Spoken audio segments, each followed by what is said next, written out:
44비치 팟캐스트는 클라우드 프로그래밍 IT 소식을 다루는 개발자들의 방송입니다. 구독과 좋아요 눌러주세요. 안녕하세요. 44비치 팟캐스트입니다. 저는 진행을 맡은 너구리고요. 이은입니다. 아웃사이더입니다. 네, 반갑습니다. 오늘은 저희가 IDC 데이터 센터에 대해서 이야기를 좀 해보려고 하는데 일단 데이터 센터는 최근에는 이제 클라우드를 많이 쓰니까 데이터 센터 가볼 일도 많지 않고 데이터 센터가 뭔지 좀 잘 모르는 분들도 계실 것 같아서 잠깐 이야기를 좀 했으면 좋겠어요. 데이터 센터가 뭔가요? 유는 아세요? 눈 안 마주치려고. 유는 오늘 가기 전에 데이터 센터를 알고 계셨어요? 그냥 말로만 들어봤고 그냥 가본 잘 적은 정확한 없고. 정의는 모르겠어요. 저도. 정확한 정의? 네. 그냥 우리가 가 있는 서버가 있고 뭐 네트워크가 연결이 돼 있고 이 정도만 아는 정도. 그렇죠. 그런 서버가 좀 많다. 네. 모여 있다. 그렇죠. 저도 뭐 상상으로는 그 정도 느낌? 데이터 센터라고 하죠. 이제 보통은 IDC라고도 많이 부르잖아요. IDC는 뭐예요? IDC가 인터넷 데이터 센터. 인터넷 데이터. 인터넷이 연결된 IDC. 데이터 근데 뭐 센터다. 데이터 센터라고도 많이 하는데 그냥 IDC라고 더 많이 네. 인터넷 안 연결된 IDC도 있지 않나요? 있어요? 몰라요? 그냥 뭐 프라이빗이면 인터넷 아닌. 인터넷은 연결돼 있어야 되는 거 아니에요? 방어벽으로 뭐 이렇게 격리를 하더라도 인터넷이 아예 없을 수가 있나요?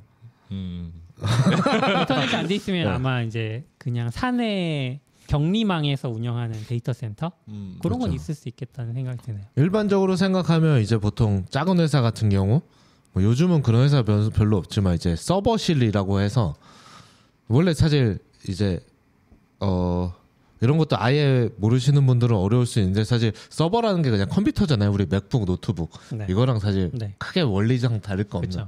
그런 서버인데 그 서버의 특성을 생각해서 모니터를 모든 서버에 다 달면 낭비니까 이제 하나씩 이제 그 모니터 없는 서버만 보통 렉이라고 하죠. 이제 가로로 긴 판때기처럼 생긴 이런 컴퓨터들을 이제 보통 여러 개. 서버는 사실 제 넷북에서 서버 프로그램을 띄우면 이게 서버가 되기도 하지만 네. 개념상으로는 이제 관리를 위해서 그런 걸 하고 그거를 놓기 위해서 이렇게 렉이라고 이렇게 철제 프레임을 놓고 그러니까 그 서버 이게 긴 판때기 같은 걸 보통 1U 이렇게 부른 것 같아요. 네. 크면 뭐 4U짜리 이렇게 하고 그거를 한 칸을 차지하면 예, 1U, 예, 네 칸을 그랬던- 차지하면 4U. 네, 제가 전문가는 아니라서 틀릴 수는 있지만 아무튼 그렇게 불렀던 것 같고 그래서 그걸 하나 사서 거기다 꼽으면 이제 그 뒤에 선 연결하기 쉽게 되어 있고 보통 뒤에다 선이 쫙 나오고 네. 앞에는 약간의 계기판이나 이렇게 스위치 같은 거 있고 보통 예전 방식에는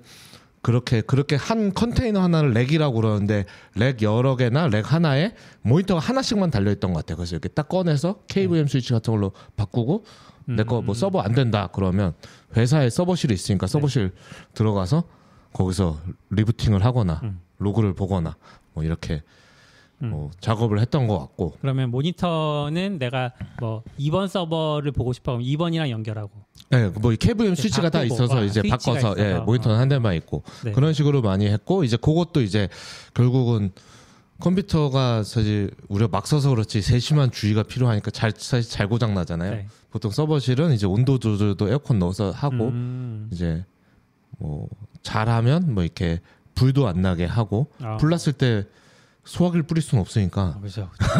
네, 뭐 이런저런 걸 하는데 그게 이제 아주 작을 때는 이제 회사 내 한 공간을 그런 식으로 꾸미다가 이제 점점 커지기도 하고 큰 회사들은 그런 걸 둘 데가 없으니까 네. 서버실만 있는 공간이 모아진 게 이제 데이터 센터라고 아, 이제 들어가면 이제 전부 다 그 설비들만 있고 이중화 있고 원래 사무실에 소규모로 하면 다 똑같은 것 같아요. 여기서도 UPS 다 놓고 혹시 뭐 건물에 전기 나갈 수 있으니까. 네네.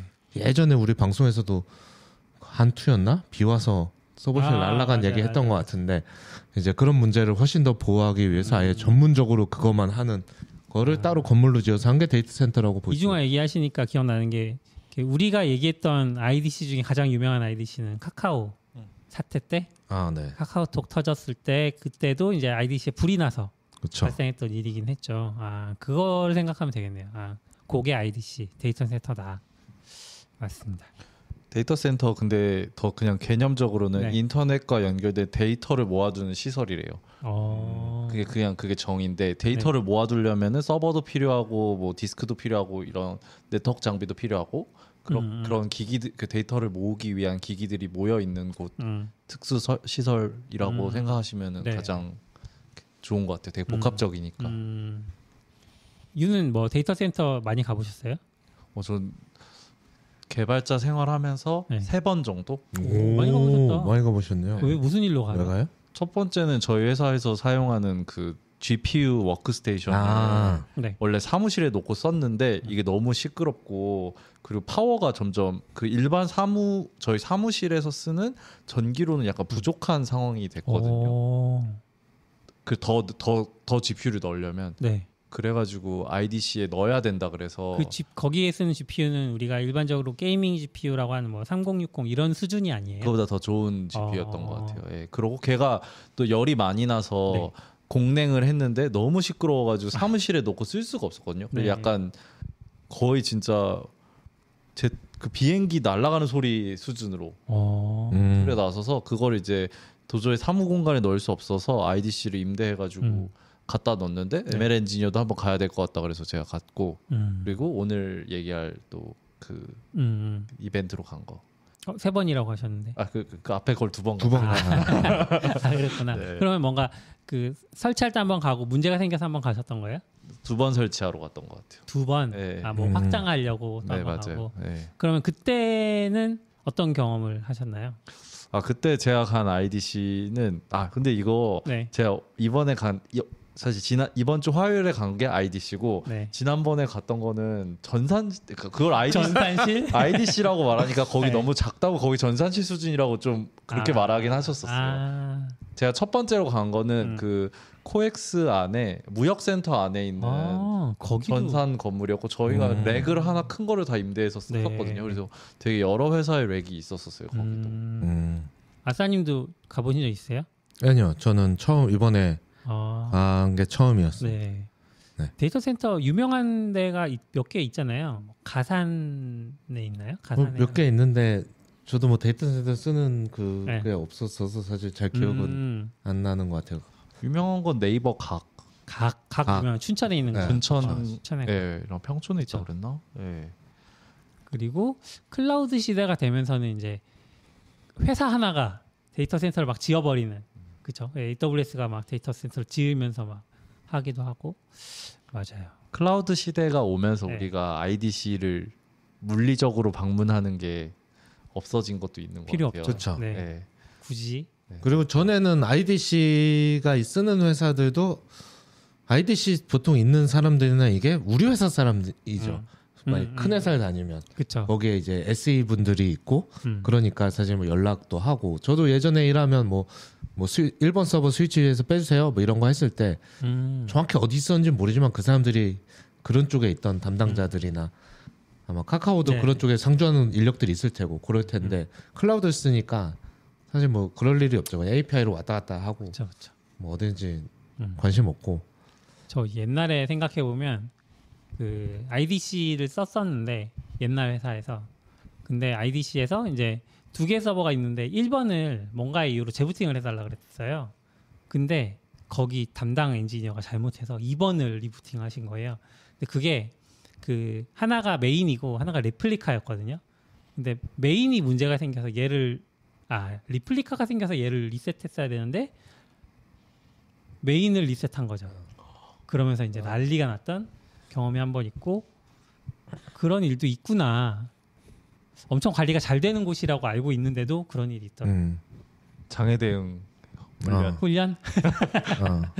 좋게 생각하면 네. 그랬던 게 생각이 나고. 네. 그리고 데이터 센터 얘기를 하는 중이었지만 약간 클라우드스를 넘어오면서 대표적인 개념 변경이 이제 팻과 캐틀로 많이 구분을 하잖아요. 팻, 네. 캐틀. 네, 팻과 캐틀. 그러니까 팻은 전에 서버를 운영할 때는 약간 서버를 팻 애완동물로 대하던 시대고 클라우드 오면서 이제 캐틀 가축처럼 하는 거죠. 두 개가 어떻게 달라요? 그 차이가 뭐냐 하면 네. 우리 집에 고양이가 10마리 있으면 10마리가 다른 고양이죠. 그죠? 이름이 다 있죠. 네, 네. 뭐 A, B, 네, 네. 고양이 이름 A, B라고 해서 그렇지만 이렇게 해서 이름이 있고 네, 네. B 하면 B가 특정이 되죠. 하지만 우리 집에 내가 소를 10마리 키우면 10마리의 새지 10마리한테 물론 어떤 농부는 그럴 수도 있지만 그렇죠. 10마리만 세면 괜찮은 거죠. 아. 그거를 3번 소 들어와 이렇게 안 한다는 거. 다루는 게. 근데 아까 좀 전에 얘기하신 것도 서버가 2개 있지만 펫 시대에는 1번과 2번이 아주 중요한 거예요. 그렇죠. 그래서 1번 하면 중요하죠. 1번 하면 누구나 똑같은 1번이 있고 사실 예전에도 우리 서버 실험 우리 서버 10대 있어. 그러면 1, 2, 3, 4 이게 어떻게 꽂혀 있는지 아는 사람은 다 알고 있는 네. 거고. 클라우드 시대 갔을 때는 내가 서버 10개가 그냥 나 서버 10개 쓰면 된 거지. 서버 2번 고장나 내고 하나 빼고 새로 하나 받으면 다시 10개 되는 거고. 이런 우리 1번 서버 IP를 외우고 다니고. 그렇죠. 그래서 보통 이름을 붙이죠. 보통 서버 아마 다 그런 경우 있을 거예요. 서버에 이름이 다 있어요.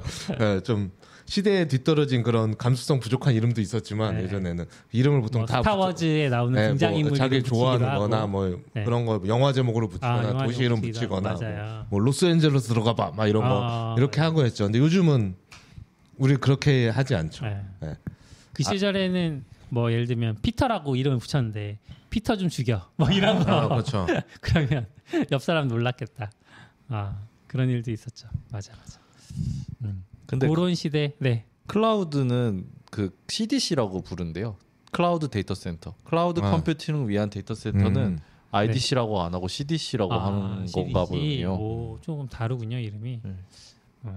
그러면 이제 그런 시대를 지나서 클라우드 시대를 살고 있는데 오늘 우리가 다녀온 곳은 IDC잖아요. 네, 이번에 IDC. 다녀온 곳은 거기는 이제 뭐 하는 회사인지 한번 이야기를 해주시죠. 우리 왜 데이터셋을 갔는지 얘기했나요 앞에? 아니요. 그렇죠. 네. 거기 뭐 약간 투어 프로그램 같은 게 있어서 어떻게 보면 운 좋게 저희가 갔다 왔고요. 네네. 여기는 이제 저는 사실 몰랐던 회사긴 해요. 회사 이름은 디지털 리얼티 트러스트 INC더라고요. 네, 근데 거기 써 있을 때는 그냥 디지털 리얼티라고만 써 있었는데 풀네임은 디지털 리얼티 트러스트. 리얼티가 붙은 걸 보면 뭔가 부동산 느낌도 나는데. 네, 그렇죠. 그분도 소개를 그렇게 하긴 했죠. 그래서 여기 자료를 좀 찾아보니까 회사는 2004년에 미국에서 만들어진 회사고, 올해 20년 됐고 우리나라에는 2020년에 진출. 4년 전에. 네, 진출해서 오늘 저희가 갔다 온 이따 뒤에서 얘기했지만 갔다 온 데이터 센터가 ICN10이라고 10. 네, 10 ICN10 번호를 10부터 시작한다고 그러더라고요. 관례상 그 상암에 있는 데이터 센터. 네. 건물 멋있게 생겼더라고요. 그러니까. 네, 건물 멋있게 생겨서 그냥 지나가다 보면 데이터 센터인지 모를. 네, 얼핏 보면 뭐 멋진 호텔처럼 같기도 하고 자세히 보면 안 그렇지만 창문이 거의 없어서 그러니까 한쪽 섹션이라고 해야 되나? 그 귀퉁이에만 창문이 쫙 있고 네. 나머지는 다 창문이 없더라고요. 그래서 겉으로 볼 때 좀 멋있긴 한데 답답하다 이런 느낌도 좀 있었어요. 근데 모르고 봤으면 그냥 약간 이렇게 그러니까 디자인상 이렇게 보이는 느낌처럼 지나갔을 것 같기도. 약간 외벽이 금장 네, 그쵸. 색깔이어가지고 약간 현대백화점 느낌으로 예쁘더라고요. 네. 그래서 그렇게 만들어진 회사고 IDC를 하는 게 주 사업인 것 같아요. 데이터 센터를 짓는 게. 그래서 자기네도 이제 부동산 실질적으로 부동산 사업이라고 뭐 얘기한 것처럼 전 세계에서 데이터 센터를 짓고 오늘 설명드릴 때도 2004년에 뭐 20개? 미국에서 20개 데이터 센터를 했다는데 네. 어떻게 데이터 센터를 시작할 때부터 20개씩 짓고 시작하는 거지? 라는 생각이 잠시 들었지만 네. 원래도 뒤에 뭐 자본이 크게 있나 싶었잖아. 어쨌거나 자본 받아서 부동산 사고 거기다 데이터 센터 짓고 데이터 센터를 이제 임대해주는 임대해주는 그게 이제 주 사업이고 뭐 그래서 여러 대륙의 회사를 계속 인수해 뭐 유럽에도 한 10년 전에 제일 잘 나가는 거 인수하고 아프리카도 가고 그런 것 같아서 전 세계 데이터 센터가 다 있는 것 같고 우리나라에는 2020년에 진출을 해서 이제 그걸 처음 지은 거죠. 그러면 완공돼서 임대하기 시작한 게 2022년인 거예요? 2022년부터 그 분양을 한 것 같아요. 네. 근데 우리나라는 보통 그 IDC라고 하면 KT IDC, SK IDC, LG IDC 이런 식으로 이제 생각을 하는데 거기는 미국이라서 그런 독립적인 기업이 IDC를 만드는 게 가능한 걸까요? 우리나라도 독립적인 IDC가 네. 있나요? 독립적이라는 게 그러니까 근데 그 통신사를 예를 들어 가지고 있지 않은. SK도 통신사죠. 그죠? 예. 거긴 땅덩어리가 더 크니까 좀 그러지 않을까요? 근데 사실 그냥 IDC까지 안 가도 핸드폰만 봐도 우리나라의 통신사의 위치와 미국의 통신사의 위치는 좀 다르게 느껴지지 않나요? 우리나라는 완전 막강 권력 같은 느낌인데 네. 거기는 그 제조사가 좀 더 센 것 같기도 하고 아, 그런 자세히는 모르지만 그런 영향도 있지 않을까 싶어요. 그렇군요. 어쨌든 네. 근데 지을 수 있는 것 같기는 했는데 뭐 뒤에 나올 수도 있겠지만 자기들 설명하는 게 망중립성 IDC라고 네. 얘기하는 거 보니까 망중립성이라는 거는 약간 자기는 KT, SKT, LG 플러스가 다 들어오는 IDC여서 우리는 망중립성 IDC다 이렇게 설명해 주셨었거든요. 그렇죠. 그런 거 보면은 꼭 우리나라에서 통신사만 IDC를 할 수 있거나 그런 건 아닌 것 같아요. 그렇군요. 아니긴 한데 설명 때도 국내 최초 망중립성 IDC란 거 보니까 너굴린 말대로 원래는 다 통신사가 하니까 자기네 망만 넣다가 네. 이렇게 삼자가 근데 사실 자본 그렇게 관심 있는 자본이 없을 것 같긴 해요 국내에서. 결국 자본 자본이 법적 같은 문제보다는. 네. 그렇군요. 네, 디지털 리얼티 또 뭐 회사에 대해서 더 이야기해 주실 게 있을까요? 네, 그 주식을 보면 네. 2024년에 13달러, 12달러로 상장한 것 같아요. 그리고 지금 195. 올해?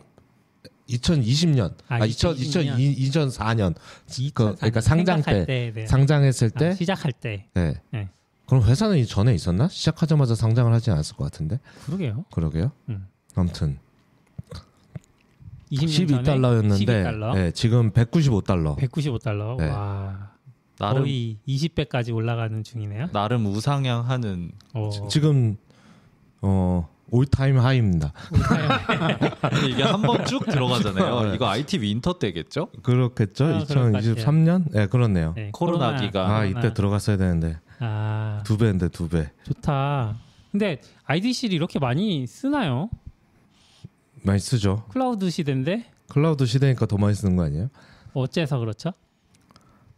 더 많이. 근데 결국 계속 팽창하고 있으니까 파이가 점점 커지고 있고. 그 뭔가 웹 서비스라는 파일을 얘기하시는 거예요? 그렇죠. 뭐 이제 예전에 비하면 뭐 네트워크나 뭐 서비스나 이런 게 훨씬 많아지니까 점점 많아지는 건 맞는 것 같고 사실 체감적으로 느껴지지 않는데 보통 얘기하면 뭐 그 우리가 느끼기에나 클라우드가 거의 한 90% 먹은 것 같지 전 세계로 보면 사실 클라우드가 한 10% 20% 이 정도고 아직은 여전히 많은 서버들은 다 그냥 온프렘으로 운영을 하니까 그래서 클라우드 사실 미래를 좋게 보는 게 그걸 이제 다 가져오면 이게 얼마나 큰 시장이야 이렇게 되는 거잖아요. 네, 근데 그 퍼센티지는 퍼센티지만 계속 커지고 있지 않을까 이런 거고 이제 AI 등장해서 저 장난 아닌 것 같아요. 기본적으로 모든 기업이 디지털 트랜스포메이션 하잖아요. 그러니까 그냥 커질 수밖에 없는 것 같아요. 예를 들어 뭐 동네 그러니까 뭐 물류 회사든 은행이든 결국 디지털화 해야 되고 그러면은 서비스 하려면 서버랑 디스크가 필요할 거고 인터넷도 필요할 거고 그럼 결국에 IDC로 가게 되고 그러니까 클라우드도 커지고 그냥 서비스들도 많아지고 디지털이 잘 되면서 그냥 다 IDC 무조건 커지는 시대인 것 같다. 그러면 생각해요. 디지털 리얼티 살까요? 디지털 리얼티 괜찮아 보이긴 합니다. 괜찮아 보이긴 했어요. 네. 개발자가 보기에 괜찮아 보이면 꼭 거기서 나락을 막 투자는 신중히 알아서. 투자는 신중히. 네, 알겠습니다. 그럼 이제 이번에 갔다 온 디지털 리얼티 IDC에 대해서 잠깐 이야기를 해보려고 하는데 위치가 어디예요? 얘네는? 위치 말해도 되는 거죠. 그것도 네, 네이버 검색하니까 나왔어요. 네. 건물 옆에 서 있습니다. 간판에 써 있던데요. 상암동에. 네. 상암동에 네. 그 디지털 미디어 시티. 네. 네. 네, 오. 생각보다 가까운 곳에 있다. 음. IDC가. 얘기해 주세요. 아, 네. 그리고 거기 번호는 ICN10. 이게 사실 저는 그거 쓰는 걸 관례를 사실 CDN 쪽에서 더 먼저 배우긴 했는데 사실 우리가 리전이나 이런 거는 데이터 센터를 ICN 이렇게 안 부르잖아요. 보통 AP 노스 이스트 2 이런 식으로 더 많이 익숙한데 CDN 쪽 가면 다 그거를 엣지 번호 같은 걸 ICN 공항 번호로 이렇게 했는데 여기도 공항 번호 이렇게 쓰고 듣기에는 내부적으로도 AWS한테도 ICN 같은 코드를 쓰는 것 같더라고요. 그렇던 것 같더라고요. 네, 그래서 여기서도 이제 사실 보면 개념을 서울에 있는 데이터 센터라고 생각하는 것 같아요. 사실 서울은 수도권이랑 통합돼 있으니까. 그래서 여기에 상징적인 그 공항 번호, 인천국제공항 네. 번호 ICN. 네. GMP 김포공항도 있지만 상징적인 ICN을 네. 이제 선택해서 ICN 10이라고 붙였다. 제가 투어할 때도 저희 같이 가신 분들이 그런 거 물어봤거든요. 왜 김포 안 했냐고 하는데 네. 김포는 국제공항이 아니어서 안 했다 그랬고 김포 국제공항 아니에요? 김포는 국제 아니지 않을까요? 국제였다가 아닌 걸로 점점 넘어가기는 하죠. 아, 그렇죠. 원래는 국제공항. 네, 원래는 국제공항이었죠. 아, 지금 아니에요. 아. 그리고 대부분의 도시는 그 도시의 이름으로 그 공항 코드가 있는데 한국이 좀 특이하다 그랬어요. 아. 서울공항이 없고 인천공항이 서울공항이라서 그렇죠. 그렇네. 마치 인천이라고 되어 있지만 사실은 이 수도권을 생각하고 한 것 같아요. 그렇죠. 서울에 공항이 없죠. 네. 그랬고 네. 여기 막 고객사는 뭐 클라우드 프로바이더나 엔터프라이즈나 통신사나 다 쓸 수 있는 그런 IDC였고 그리고 전 세계 300개 IDC 가지고 있다고 했어요. 그래서 벌써요? 300개? 네, 투어 끝나면서 저희한테 지도 같은 거 줬는데 진짜 전 세계 IDC가 다 있더라고요. 20년 만에 그러면은 20개로 시작했던 기업이 300개가 된 거잖아요. 건물이 예, 그렇죠. 부동산이 300개가 되는. 진짜 와. 장난 아니었던 것 같아요. 그러네요. 네. 여기는 그러면 뭔가 이렇게 장사를 잘하는 이유가 있어요? 뭐 저 근데 다른 IDC를 가보지 못해가지고 그렇죠. 막 여기가 왜 좋은지는 잘 모르겠는데 뭐 되게 기술적으로도 되게 좋긴 했던 것 같아요. 뭐 효율도 좋고 뭐 설비도 되게 잘 해놨다 그러고 안전하고 뭐 이런 거 되게 많이 했었던 것 같아요. 그런 게 기술력이라고 했었던 것 같아요. 저도 딴 데는 안 가보고 뭐 그런 기술력의 전문가는 아니라서 얼마나 잘하는지 모르겠지만 사실 뭐 기업 가치나 이런 거 봤을 때 1위가 맞는 거 같기는 하고 예. 그리고 실제로 망 분리나 이런 준비가 꽤 잘 돼 있다는 느낌 그리고 이게 지어진 지 지금 3년 2년 된 거잖아요. 네. 그래서 엄청 그러니까 모든 게 다 뭐 이렇게 반딱반딱하고 새 거라는 느낌이 아주 강렬히 들어요. 제가 새 건물 냄새가 계속 났는데 네. 2년밖에 안 돼서 그렇군요. 먼지 하나 없더라고요. 네. 그렇죠. 네. 엄청 그 청소하시는 분을 잠깐 봤는데 바닥이 깨끗한데 진공청소기를 밀고 다니시더라고요. 깨끗한데 분명히. 그래서 청소도 열심히 하는구나. 네. 그리고 막 디지털 리얼티 자랑할 때 이런 것도 얘기해 주셨어요. 뭐 해적 터널이 네. 해적 케이블이 이렇게 딱 대륙으로 들어오는 곳을 뭐 육양국 뭐 이런 식으로 부르는데 육양국? 예, 그런 저도 정확한 용어는 모르겠는데 어쨌든 해적 케이블이 딱 대륙으로 들어올 때 그 데이터 센터를 그런 연결되는 데이터 센터를 디지털 리얼티가 가지고 있다고 약간 그 되게 핵심적인 시설을 가지고 있다 이런 얘기도 많이 그러네요. 했었던 해변에 설치되는 통신국사 육양국. 해변의 통신사. 무슨 국 이렇게 기지국 이런 것처럼 육양국 이렇게 되나 봐요. 육지와 해양의 뭐 네, 그런 거 얘기인가 봐요. 퍼실러티라고 하니까.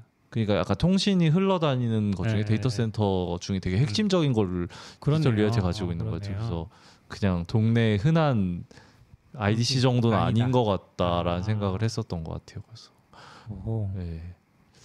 그리고 자기네 지금 가지고 있는 데이터 센터가 인서울의 데이터 센터고 되게 자연재해도 안전한 위치를 했다라고 하더라고요. 그래서 그것도 되게 공감됐어요. 약간 수도를 정하듯이 IDC도 자연재해가 없는 게 중요하다. 그렇죠. 중요하죠. 수도는 자연재해가 없나요? 보통 없는 대로 하는 걸로 알고 있잖아요. 그래요? 네. 근데 수도는 되게 옛날에 정해져 있는 거 아니에요? 옛날에 뭐 홍수 네. 이런 거 있었으니까 그쵸. 그런 거에 좀 서울 자연재해 없는 걸로 좀 유명하잖아요. 베이징도 약간 그런 걸로 알고 있긴 한데. 그렇군요. 네.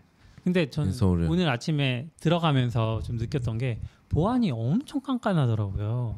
일단 신분증을 내는 건 기본이고 그걸 낸 다음에 출입증을 받았는데 출입증으로 태깅을 하고 들어가서 뭐 또 이렇게 막 이상한 문을 통과하고 한 명씩 들어가야 되고 그래서 IDC의 보안이 이렇게 빡셀 일인가라고 생각했는데 왜 이렇게 빡세야 되는 건가요? 데이터가 제 생각에는 약간 우선 안에 있는 장비도 고가일 거고 장비보다 더 중요한 그 안에 있는 데이터가 얼마나 안전하게 보관되냐도 중요할 것 같아서 아마 보안이 심할 거다라고 생각해요. 그리고 아까 설명할 때는 그게 뭐 사실 저런 게 다 인증기관 같은 게 있잖아요. 심사하고 그런 거에서 이제 오중보안이라고 했던 것 같은데. 오중보안. 네, 그러니까 마지막 거기까지 들어가려면 5번 인증을 거쳐야 들어가야 된다. 그게 어떤 그 심사. 왜냐하면 자기네만 잘한다고 그걸 하는 게 아니니까. 그렇죠. 네. 그래서 뭐 100번 해. 그러면 뭐 더 좋냐? 그러면 좋긴 하겠지만 또 살 수가 없을 거잖아요. 그래서 그 인증을 받으려면 그러니까 최고 등급을 받으려면 그거를 받아야 된다. 뭐 그런 식으로 얘기했던 것 같아요. 약간 내 회원 아이 비밀번호 아니 은행으로 들어가는 정보 이런 거 다 데이터 센터 어딘가 있을 텐데 거기 그냥 기계 하드웨어 꽂아가지고 내 정보 다 가져간다거나 그쵸. 혹은 거기에 저장된 중요한 원장 같은 거를 지워버린다든가 이런 거 너무 심각한 피해일 거라 이제 영화처럼 몰래 들어가서 USB 이렇게 딱 꼽아놓고 꼽았어 그러고 연락하면 이제 접속했어 그러면서 이제 쫙 빼는 거잖아요. 이제 그리고 그런 일이 있으면 안 된다는 거죠. 경비 옷으로 갈아입고 몰래 나오고 그렇죠. 저도 그래서 저랑 이제 아웃사이드님이랑 너굴님은 다른 날에 갔는데 네. 서로 다른 날에 디지털 리얼티 방문했는데 설명해주기로는 그 한 명씩 들어갈 때 이제 원통 같은 데 들어가지 않았어요? 네, 맞아요. 원통 들어가서 했을 때 그게 사람도 확인하고 들고 나오는 장비도 뭔지 확인하고 이런 것도 있다고 들었어요. 그렇게까지. 네. 그래서 사실은 혼날 거면 안 했지만 2명 들어가 보고 싶었어요. 어떻게 되나? 그게 되게 철저한 게 한 명 이렇게 원통이 한번 완벽하게 닫혔다가 다시 열리는 형식으로. 그쵸. 네. 양쪽에 열려 있지 않고. 다치기 전에 한 명 잽싸게 들어가면 둘이 들어갈 수 있을 것 같긴 공간은 하던데. 되니까. 예, 그러니까 저쪽으로 들어가진 못하지만 예, 이쪽에는 안에는 둘이 들어갈 수 있다. 그러니까 들으신 분들은 헷갈릴 수 있는데 그 조금 작긴 한데 공항 가면 원통 같은데 이렇게 들어가서 하잖아요. 그런 조그만 원통이 있고 팔 올리세요. 예, 문이 그래서 이게 문이 양쪽에 있는데 무조건 한쪽만 열리더라고요. 이쪽에서 열고 들어가서 닫혀야만 반대쪽 문을 열 수 있는 그런 시스템으로 되어 있어서 예, 갑자기 누가 그러니까 아까 말한 대로 한 명이 들어가려고 할 때 같이 들어가거나 이런 건 절대 안 되는. 절대 안 되고. 예.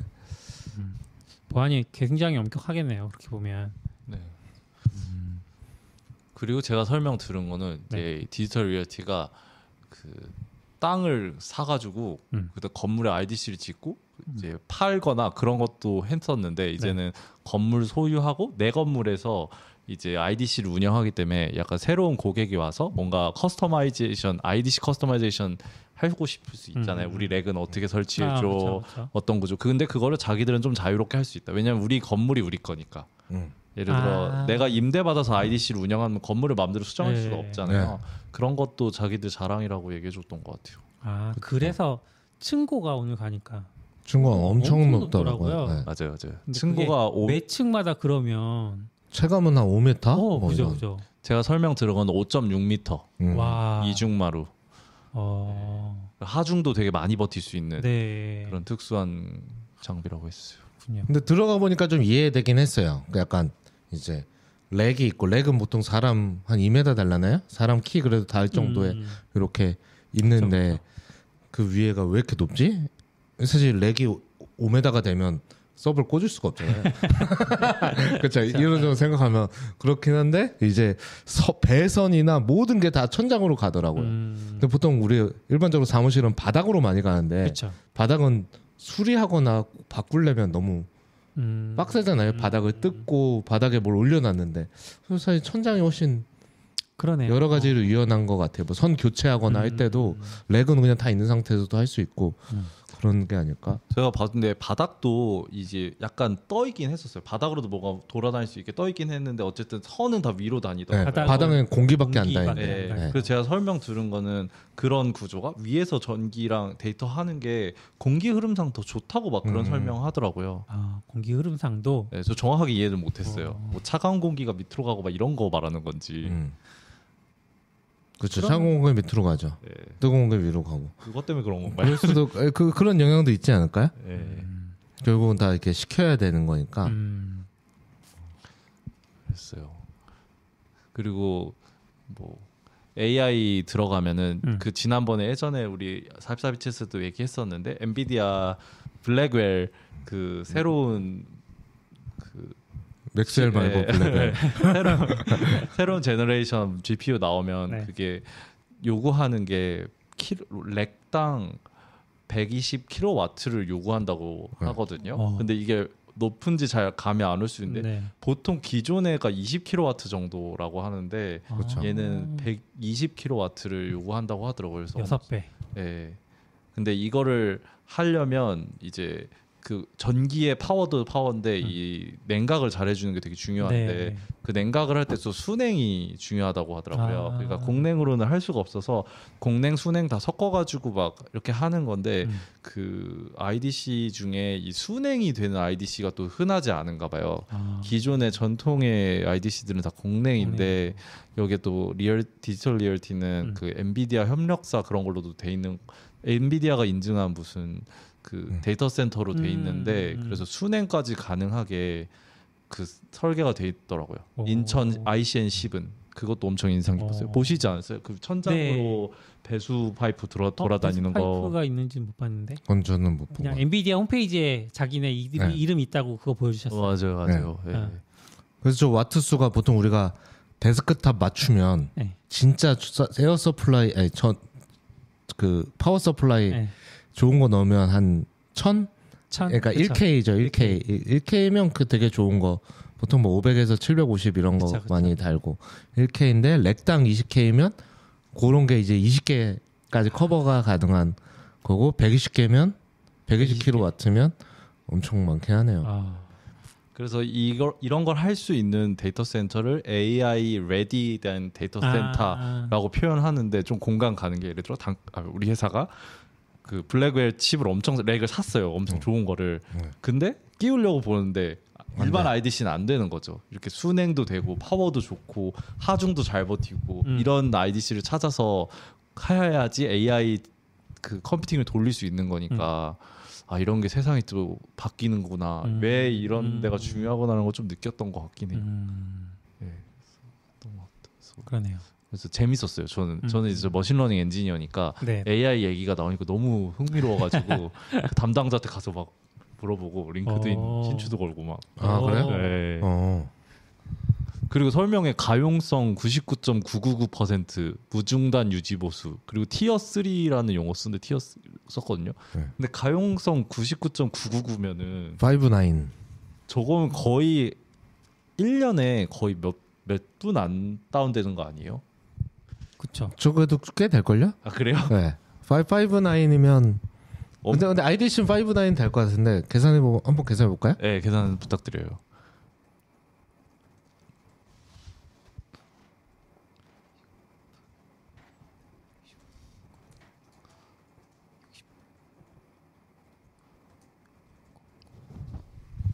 네, 오디오 채워주고 계셨어요. 네, 맞아. 계시면 어떡하세요? 죄송합니다.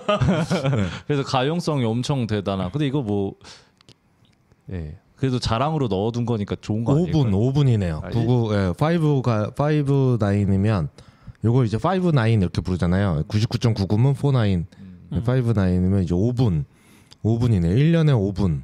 예. 1년에 5분 이상 다운되지 않는다. 네. 5분도 다운되면 안 되는 거. 그러니까 그렇게 엄청나진 않다는 게 5분도 큰일 나죠. 5분도.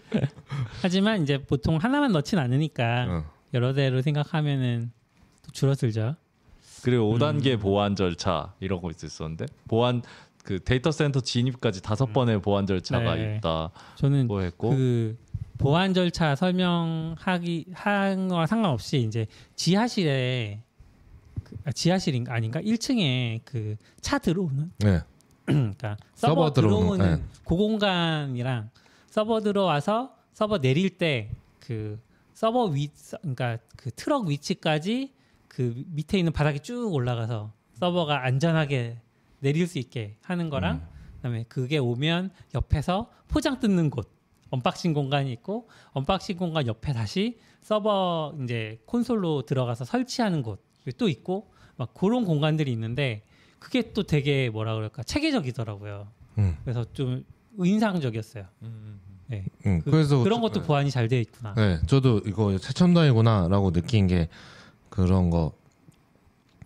그런 것들 이제 스티로폼이나 박스 같은 건 위에 절대 못 올라가고 다 렉 상태로만 올라갈 수 있어. 거기 아예 다 1층에 그 공간들이 다 준비가 되어 있고 또 인상적이었던 건 이제 밖에서 서버가 요즘 같은 겨울에는 서버가 차가운데 실내 들어오면 이제 물이 맺히니까 거기서 한 일주일 정도 이제 대기 시켜서 그런 게 다 없은 다음에 올라갈 수 있게 한다고 그러더라고요. 그래서 그렇겠다. 그냥 그렇게 저 서버 넣을게요. 그러면 이제 가서 쫄래 가서 이렇게 옛날에 가도 아까 그 전사실 같은 거도 그렇게 하잖아요. 갈게요. 그러고 이제 서버 들고 가서 이렇게 뜩 넣고 오는데 이게 그런 시스템이 아니구나. 엄청나다. 이런 생각이 좀 많이 들었던 것 같아요. 그 외부 온도차의 이슬까지 생각해가지고 그렇죠. 기간을 대기하는 기간까지 있다는 게 너무 좋은 것 같아요. 그러네요. 그렇습니다. 그리고 제가 듣기로는 뭐 냉방용을 할 때 그 캡코랑 계약해서 전기를 받고 한국 난방공사 그게 상암동이니까 난방공사 근처에 있는데 거기서 냉수를 받아서 그 냉수로 뭔가 온도를 낮추는 걸 한 다음에 그 온도 낮추고 나면 물이 올라가잖아요. 물 온도가 그걸 다시 난방공사로 보내서 그 난방공사에서 온수를 사용한다고 이렇게 되어 있더라고요. 냉수로 그거 하는 거죠. 냉수로 찬바람 만들어서 찬바람으로 식히고 열은 다시 보내면 뭐 그런 시스템이 아닐까. 그렇죠. 냉각 장비로 냉수 보냈다가 그 뜨거워지면은 그거 다시 돌려서 지역에서 쓸 수 있게 하는. 그렇게까지 뜨거워지나? 제가 듣기로는 20도 정도로 들어와서 40도로 나간다 그랬어요. 어떻게 뜨거워지죠? 그게 뭐가 열을 뺏어서 뜨겁게 하나? 과학이란 건 참 신기한 것 같아. 이게 느끼면은 끓이지 않는 이상 안 뜨거워질 것 같은데. 그래도 뭐 보일러 정도로 쓰긴 괜찮지 않을까요? 40도 정도면 괜찮아. 사실 저런 거랑 같이 쓰는지 모르겠는데 사실 서울 지역 이렇게 벗어나면 그 지역 난방 많이 하잖아요. 보통 발전소에서 그것도 사실 비슷하겠죠. 냉각하려고 열 쓰면서 뜨거워진 물을 온 지역에 쪼어서 하잖아요. 근데 저도 뭐 샤워하고 이런 거는 예전에 찾아봤을 때는 너무 뜨겁지 않다라는 말이 있던데. 뜨끈하다. 근데 막상 해보면 많이 뜨거워요. 많이 뜨겁고 그냥 거의 느낌이 뭐 옛날에 그냥 마룻바닥에 지지고 이런 그 정도 안 된다는 느낌이지. 그냥 살기에는 충분히 뜨겁긴 하더라고요. 그래서 저는 IDC도 물 좋은 곳에 있어야 되는 건가 뭐 생각했어요. 그 얘기도 하셨던 것 같은데 물값이랑 전기세가 싸다. 전기값이 싸다 우리나라가. 그래서 IDC가 들어오기 괜찮은 곳이었다. 그렇죠. 이게 그렇죠. 이거 뭐 사실 맥락이 좀 벗어나긴 하는데 기업을 위한 전기가 싸죠. 그렇죠. 전기가 싸진 않고. 그래서 사실 저런 얘기도 들으면서 이게 국가별로 가면 그런 상황이 다 다르잖아요. 물을 공급할 수 있는, 그러니까 한국에 대한 상황을 많이 알아야. 이게 사실 정부도 되게 많이 저거 하나 지으려면 사실 전력도 저기 들어오는 전력을 안정적인 전력을 한국전력한테 따온다는 게 쉽지 않잖아요. 왜냐하면 저것 때문에 선이 따줘야 될 것 같거든요. 맞아요. 그냥 갑자기 전봇대에서 갑자기 전력이 나오는 거 아니잖아요. 안 되죠. 그래서 이거 그러면 되게 난이도 있는 일이라는 생각이 좀 많이 들었어요. 그러니까 건물 설계할 때부터 그게 다 고려됐고 만약에 예상과 다른 게 있으면 설계를 또 바꿔야 되고 막 이런 것들이 다 하지 않으면 못 짓겠네 이런 생각이 좀 든 것 같아요. 그러니까 IDC 지으려면 꽤 맞춰야 할 것들이 생각보다 많겠구나라는 생각을 했어요. 저도 그냥 건물 땅 넓은데 건물 사서 서버 막 넣고 전기 그냥 꼽으면 되는 게 아니라 약간 난방공사에 안정적으로 그런 냉각할 물도 받아야 되고 전기도 공급. 그렇죠. 전기공사한테 안정적으로 전기도 받아야 되고. 네. 그런 것들이 근데 어지간한 국가에서는 다 국가가 관리할 거잖아요. 물이나 전기는 거의 공공재처럼 하니까 그러면 이제 정부를 상대하고 설득하고 해야 될 것 같고. 그리고 통신 설비도 들어와야 되고. 그렇죠. 통신 설비도 들어. 네, 그 통신사랑도 맞춰야 될 거고. 그리고 우리 고객들이 여기까지 방문하기 좋아야 또 계약도 해주실 거니까 방문하기 좋은 맞아요. 것도 찾아야 되고. 그래서 꽤 기술력 있는 회사다라는 생각이 들었어요. 그저께 어제 눈이 많이 와서 마포 쪽이 절전이 됐거든요. 근데 2시간 동안 단전이 됐어요. 마포 지역이. 그래서 그런 일이 벌어지면 어떡하냐라고 질문을 했는데 일단 전기가 끊어지면 UPS라고 아까 말씀하신 거 그게 돌아가는데 UPS도 이제 일종의 배터리니까 금방 끊어질 수 있잖아요. 그래서 UPS가 돌아가는 돌아가면서 이제 몸빵을 하고 UPS는 그냥 사실 몇 분? 그쵸, 몇 분 그쵸. 정도고. 몇 분 동안만 몸빵하고 이제 발전기를 돌리기 시작하더라고요. 발전기를 내부적으로 돌리고 발전기에 들어가는 그 연료가 필요하잖아요. 그래서 또 그 연료를 공급할 수 있는 방안들도 다 미리 마련을 해놓으셨더라고요. 그거 재밌더라고요. 네. 그 발전기는 이제 아마 준비된 건 12시간 정도. 그러니까 사실 UPS는 발전기 저 전력을 발전기로 넘어가는 사이에 그 문제를 커버해주기 위해 UPS가 있는 거고. 순단 네. 깜빡하고 깜빡. 그쵸. 근데 네. 이제 사실 발전기로 넘어가는 건 한 50초 정도 1분 이내로 넘어갈 수 있지만 넉넉히 6분 있는 거고 얘는 12시간 도는데 그게 이거 대단한 일이라고 생각한 게 주변에 있는 주유소랑 다 계약이 돼 있어서 원하면 48시간 정도를 쓸만한 기름을 가져올 수 있게 바로 가져올 수 있게 계약이 다 되어 있대요. 그래서 그런 것까지 고려가 하는구나. 왠지 그냥 느낌에는 어떻게 하면 빨리 가서 비는 거야 막 이럴 것 같은데 그런 것까지 다 어떻게 보면 사실 진짜 10년에 한 번 있을까 말까 한 일이잖아요. 나 국가마다 좀 상황이 다르겠지만 그런데도 그런 게 다 아예 프로세스로 뭐가 다 돼 있나 보다. 네. 그래서 거기에 넘으면 48시간 정도 확보했으면 그 뒤에는 뭐 기름은 뭐 계속 돈만 있으면 기름이야 사는 거니까 뭐 계속 돌릴 수 있겠구나 전기가 나가도 이런 생각이 좀. 그리고 그 UPS 화재 때문에 UPS 룸도 다 분리시켜 놓고 그렇죠. 그것도 진짜 대단한 것 같아요. 그렇죠.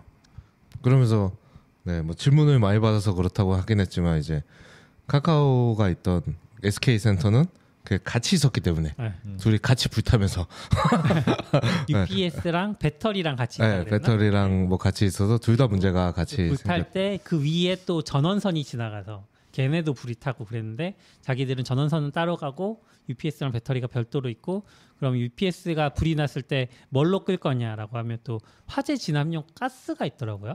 그 가스를 3M이라는 업체가 만드는데 유명하잖아요, 3M. 그런 가스를 만드는 줄 몰랐어.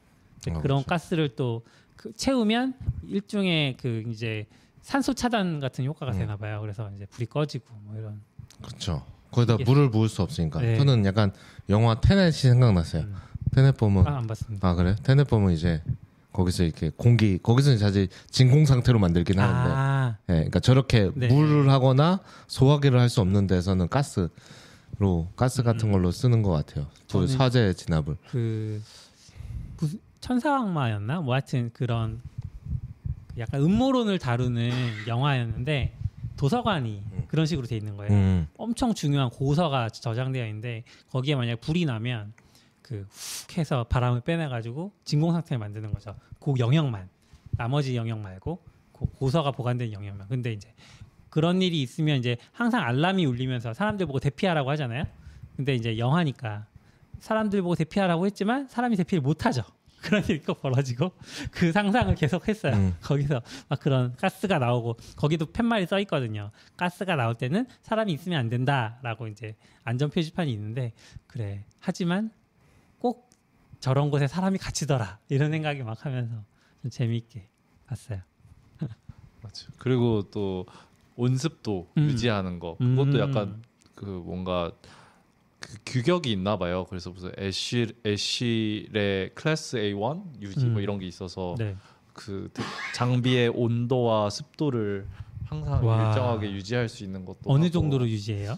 정확하게 그거는 모르겠지만 어쨌든 클래스를 뭐 클래스 A1 뭐 이렇게 돼 있어서 전체적으로 맞춰야 될 게 있는 거라고 생각하는 것 같아요.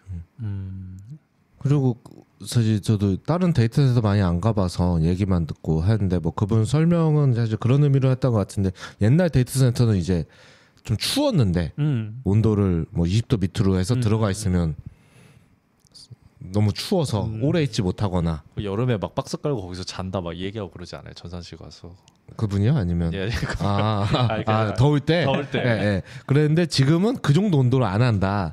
안 하는데 이제 그게 이제 효율이 옛날에는 그거를 열 관리를 잘 못하니까 그냥 온 칸을 다 그냥 냉장고처럼 만들어야 관리를 할 수 있었는데 지금은 이제 공기 순환을 이제 잘해서. 정말 줄여야 될 때만 주고 하니까 이제 방의 온도 자체는 그 정도로 그런 식으로 이제 에너지율이 좋아졌기 때문에 그렇게 할 수 있는 거라고 얘기하시는 것 같더라고요.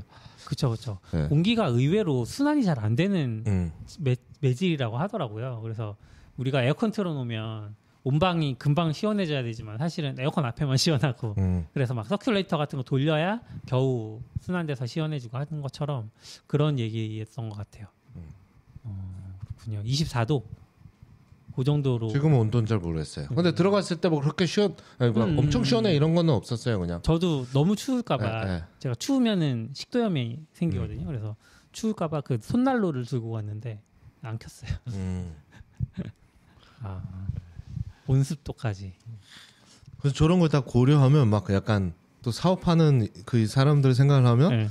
이게 협상을 한 다음에 땅을 사는 걸까? 땅을 산 다음에 협상을 하는 걸까? 막 이렇게 왜냐면 이게 하나라도 어긋나면 못 하잖아요. 그죠. 뭐 기름, 뭐 물, 전기 이게 다 돼야 하는데 이거 사실 정부랑 얘기도 쉽지도 않고 막 이거 막 허락을 받은 다음에 근데 땅은 또 내 거여야 되는데 다 협상했는데 땅 못 사면 그러니까 저거 궁금했어요. 이게 어떤 식으로 과연 준비해서 저런 거를 진행을 할까? 이게 또 외국 기업이라서 더 그런 생각을 한 것 같아요. 우리나라 기업이면 기존에 통로들이 많이 있으니까 할 수 있는데 네.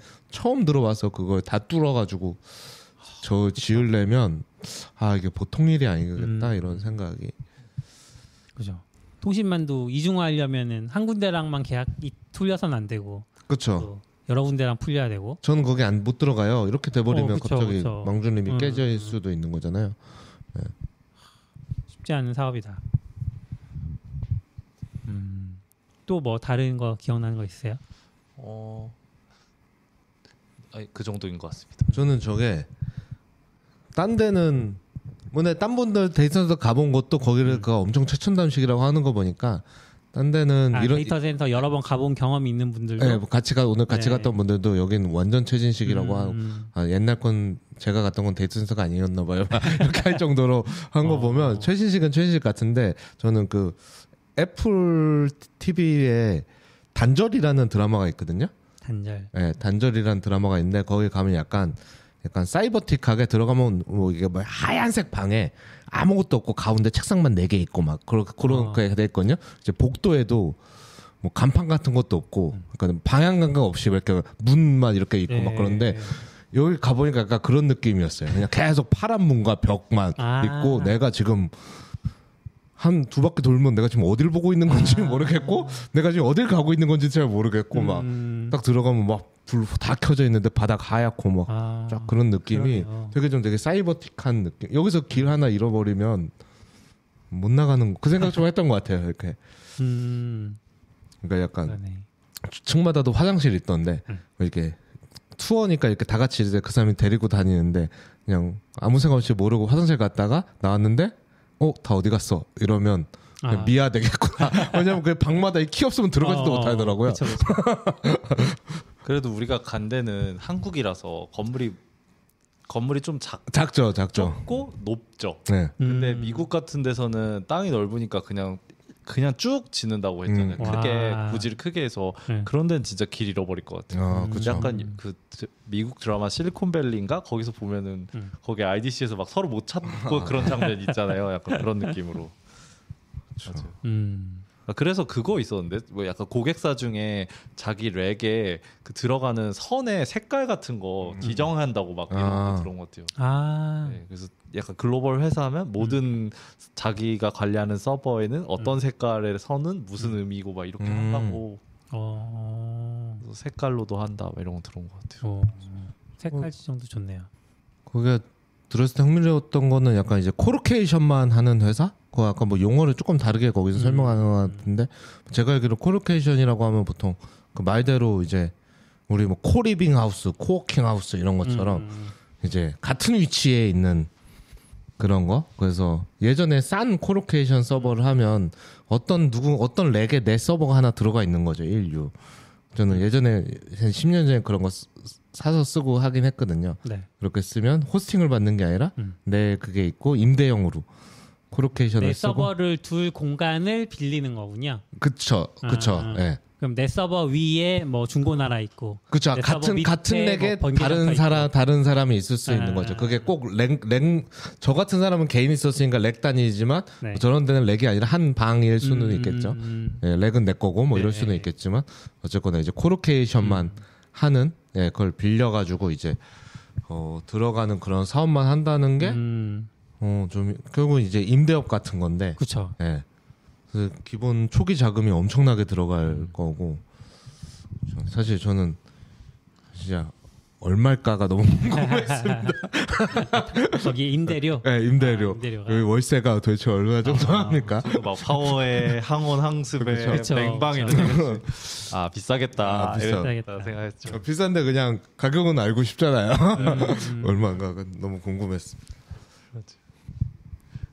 그래도 뭐 그게 임대하면 이렇게 구역을 뭐 그러니까 철책 같은 걸 쳐가지고 그 철책으로 내 렉을 두고 그 렉을 그냥 쓰게 해주고 이렇게 하는 걸 구분해 놓는다고 하더라고요. 그래서 철책을 뭐 한 유닛만 빌리면은 그 스위치는 같이 쓰는 거예요. 다른 사람이랑 웨이랜드 아웃사이더님이 빌리신 거는. 근데 제가 그 예시 든 거는 보통 우리 회사의 서버실이죠. 회사의 서버실이니까 뭐 그런 개념이 없고, 예.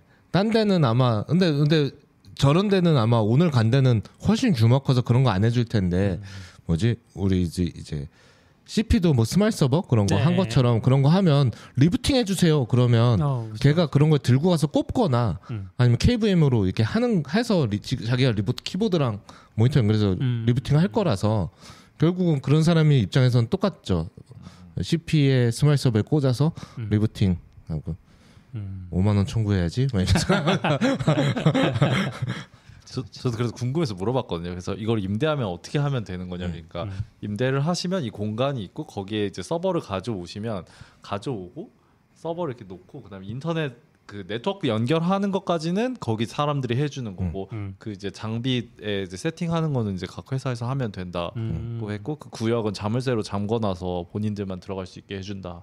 본인들만 이렇게 돼 있었던 거 같아요. 공간을 빌리고 월세를 내겠네요. 그런 거죠. 네. 그런 건 안 해주나 보네요. 저 세 번째 서버 리부팅 좀 한 번만 전원 버튼 한번 꼭 눌러주실래요? 꺼진 것 같아가지고요. 막 이런 거는 안 해주나? 해줄 수도 있는데 저는 이제 그 저희 동료 중에 IDC 경험이 좀 있는 분이 계시거든요. 그분이 했던 얘기로는 요즘은 그런 것도 API가 다 열려 있다. 그러니까 어지간한 IDC가 그렇다고 하면 디지털 리얼티 정도면은 다 이미 돼 있지 않을까 그런 생각도 했어요. 뭔가 그 인터페이스 같은 게 있나 보네요. 네. 제가 경험한 거는 저희 워크스테이션 그 쓰는 거는 우리 서버가 있고 워크스테이션이 있고 이 워크스테이션을 관리하는 뭐 장비 같은 게 하나 있었거든요. 근데 걔가 리부팅 기능이 있었어요. 그래서 내 서버가 OS가 죽어도 그 장비로 접속해가지고 리부팅을 누르면은 이게 뭔가 리부팅이 되고 혹은 그 걔가 뽑는 그 화면 있잖아요. 그것도 그 장비로 볼 수 있고 이렇게 돼 있어요. 그러니까 리부팅하거나 뭐 OS 깔 때는 그 우리가 설치한 장비를 그냥 들어가면 됐었거든요. 바이오스 자체가 그러면 네트워킹이 되는 그런 거였던 것 같아요. 예. 저도 잘 모르니까 물어봤거든요. 이건 리스타트 해야 되는데 우리 여기 와야 돼요. 그러니까 요즘 누가 그렇게 해요? 막 그러면서 그 장비 보여주면 여기로 하시면 돼요. 그래서 저도 요즘은 옛날처럼 그렇게 갈 일은 거의 없네. 옛날 막 뛰어가고 막 그랬던 급하니까. 거. 급하니까. 근데 지금은 그럴 일은 없다고 들은 것 같긴 해요.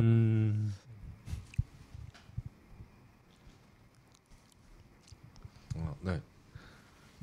최승우님이 채팅창에서 IDC에서 쓰는 웨이크 온 랜 같은 게 있을 것 같다고 하셨는데 이제 웨이크 온 랜은 그 서버나 아니면 뭐 컴퓨터가 랜에 연결돼 있을 때 특정 IP에 어떤 신호를 보내면 매직 패킷이라고 불렀나?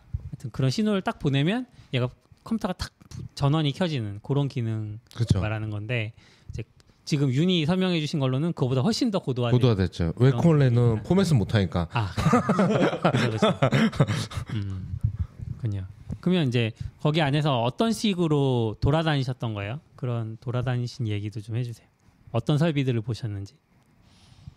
저는 이제 처음 들어갈 때 그 보안 장비 원통형 거기 들어가서 한 명씩 들어가고 그다음에 물류 창고 물류 내리는 거 보고 말씀해주신 것처럼 테스트하는 룸 보고 그 테스트 룸에서 뭐 이슬이랑 온도 맞출 때까지 다 기다린다고 했고 첫 번째 방은 네트워크 장비 연결돼 있는 방이었던 것 같아요. 기억나세요? 네트워크 장비요? 네트워크 그 인터넷 그 광 케이블 같은 거 통신사 광 케이블 들어오는 통신사 장비를 보여주셨죠. 처음에. 그렇죠. 되게 신기했어요. 엄청 시끄러운 곳. 그렇죠. 시끄러운 곳에 뭐 통신망이 들어왔고 저기에 뭐 8개의 포트가 있는데 그 중에 뭐 이렇게 해가지고 들어와 있고 뭐. 근데 솔직히 말하면 아무데나 가서 이겁니다. 그래서 오 그렇구나 이러고 나왔을 것 같긴 해요. 사실 뭐 거기 뭐 써 있는 것도 아니고. 그래도 뭔가 광케이블스러운 게 있긴 했더라고요. 그래서 그쵸. 얘네가 나중에 위로 올라가나 보다 뭐 그 생각하고. 뭐 이렇게 다 광케이블이라고 얘기해 주시고 저는 그걸 보면서 느낀 게 영화 같은 데 보면 아까 아싸님도 얘기했던 것처럼 USB 띡 꽂고 뭐 해킹하고 이런 거 나오잖아요. 이런 게 안 되는구나 이제는. 다 철망으로 가려져 있고 그렇죠. 엄청 구멍도 엄청 작게만 열려 있고 그래서 안이 잘 보이지도 않아요. 그래서 내가 밑에가 공기가 흐른다고 했으니까 일로 침투한다고 해도 일단 저 철망문을 통과해야 되고 철망문을 그렇죠. 들어가도 또 어렵겠다 막 이런 생각했죠. 그 트위터 같은 데 보면 짤방 보면 렉 앞에서 기도하고 이런 짤방들 있잖아요. 이제 그런 것도 이제 옛날 얘기가 되겠다. 옛날 그래서 맞다. 거기 못 간다 이런 그쵸, 느낌. 네. 성수 뿌리는 거 이런 거 불가능하다. 물을 갖고 들어가 이렇게 되는. 그 다음에 말씀해준 UPS랑 배터리 발전기 있는데 갔었고, 네, 거기서 막 불나도 2시간은 버틸 수 있다 막 이런 말도 해주시고 이게 다 격리돼 있다. 여기 뭐 다 메인 전원선이랑 배터리룸이랑 다 분리돼 있고 이런 거 엄청 멋있는 거 보여주시고 그랬던 것 같아요. 저는 그거 보여주실 때 이제 그 복도 천정 위로 케이블들이 지나가는데 그 천정이 다 안 막혀 있고 뚫려 있잖아요. 그러니까 약간 그 노출 콘크리트 건물처럼. 그래서 그거 설명을 해주실 때 이제 그 설비를 뭐가 고장났는지 보기도 쉽고 수리하기도 쉬워서 그런 거를 뚫어놨다 이렇게 얘기하시는데 왜 우리는 그럼 다 막지? 이쁘라고. 이쁘라고 네. 보기 편해서 그렇지 않을까요? 저는 약간 작업하기 좋아서 그러지 않을까 생각했는데 그냥 뭐 여기 빠져 있는데 그럼 가서 끼고 막 이러지 않을까요? 그렇죠. 여기는 이제 미간이 중요하지 않으니까 그렇기도 하고. 네, 그렇기도 하고 약간 천장이 사실 여기도 2m인데 거기 뚫린 데부터도 한 2m 되잖아요. 그렇죠, 위에가 그렇죠. 사람 한 명 서도 될 정도로 높잖아요. 근데 우리 천장은 사실 그렇게 높진 않으니까. 근데 신기한 게 그 천장선에 먼지가 없더라고요. 아. 그래서 저는 이걸 맨날 닦는 건가라고 생각하고 혹은 먼지가 안 들어오는 공간이라서 먼지가 아예 안 쌓이나? 그 생각도 하고. 근데 우리가 이렇게 뭐 이렇게 멸균하고 들어가진 않잖아요. 그렇죠. 예. 닦나? 먼지가 없었어요. 제가 맞아. 본 거는. 먼지가 그렇죠. 예. 근데 기본적으로 저도 집에 살아보면 창문이 없으면 뱃속에 먼지가 별로 없다고 저거 믿는 편이에요. 먼지의 대부분은 창문을 열어서 들어오는 거다 이런 생각이긴 한데. 그리고 막 그 배터리 방이 뭐 여기 한 방이 위에 2, 3, 4층 뭐 하고 그 중간층에 또 있어서 또 그 위에 층 3개 한다 막 이런 식으로 돼 있었고 그런 얘기도 해줬어. 층별로도 배터리 룸을 다 따로 또 이렇게 네. 격리해서 쓰는 거군요. 그렇다고 어... 신기했어요 그런 것도. 그 다음에 이제 서버 있는 실 가서 서버 보여주시고, 예. 그리고 이제 그냥 쉬시는 공간 휴게실. 보여주시고. 그렇죠. 휴게실에 창문이 있더라고요. 그래요? 휴게실 창문 있잖아요. 그러니까 여는 창문은 여는 아니었죠. 창문이 아니었죠. 그렇죠. 네, 밖을 창문만 내다보고. 있더라고요. 창. 맞아요. 그래서 제가 거기서 설명해 주시기로는 IDC는 창문이 없다. 먼지랑 습기 때문에. 예. 습기도 그렇게 한 것 같아요. 근데 저는 너무 얄팍한 생각인지 모르지만 이제 요즘은 이제 장비들이 좋으니까 그러니까 외부 공기도 들어온 다음에 뭐 정화 장치 거쳐서 이제 습기 빼고 넣으면 되잖아요. 사실 요즘 아파트도 환기 시스템 물론 구조 시스템 물론 요구사항이 다르겠지만 있으니까 그렇게 하고 있지 않을까요? 예. 그러니까 그렇게 하나? 근데 그러니까 요즘 같은 겨울에는 외부 공기 조금만 있으면 그냥 냉각 찬바람 그냥 쭉쭉 나오는 거 아닌가 이런 생각이 좀 약간 들었어요. 여름엔 너무 힘들지만 여름에 하면 그러면 에너지가 또 아끼고 네. 어차피 그 뭐죠? 탄소 중립이나 뭐 그런 거에도 도움이 되지 않을까 이런 생각이 그러게요. 살짝. 아니, 요즘 기술로 그 외부 공기를 정화시켜서 하는 거는 그렇게 큰 일은 아니지 않을까라는 생각. 탄소중립 얘기하셔서 생각나는데 친환경을 엄청 강조하더라고요. 저는 그 IDC 소개하는데 굳이 저렇게 친환경 이야기를 많이 할 필요가 있을까? 이런 생각을 했는데 뭐 친환경 레벨로 치면 에너지 효율도 엄청 높은 편이고 막 그런 얘기를 하셔서 왜 저렇게 강조할까? 저는 요즘 추세라서 그런 거. AWS도 그러잖아요. AWS도 탄소가 나오잖아요. 그쵸. 그러니까 우리 회사가 운영하는 서버에 그 탄소 중립이 그러니까 걔네한테 중요하다기보다 걔네 고객한테 중요하기 때문에 저는 걔네가 강조한다고 생각합니다. 엔터프라이즈 네. 기업들이 네. 내세워야 되니까. 네. 내가 저기 디지털 리얼티의 서버를 운영함으로써 우리 서버의 탄소를 그거를 그냥 낮춰버릴 수 있는 거죠, 자동으로. 그러네요. 네, 내가 따로 하면 엄청 높은데 네.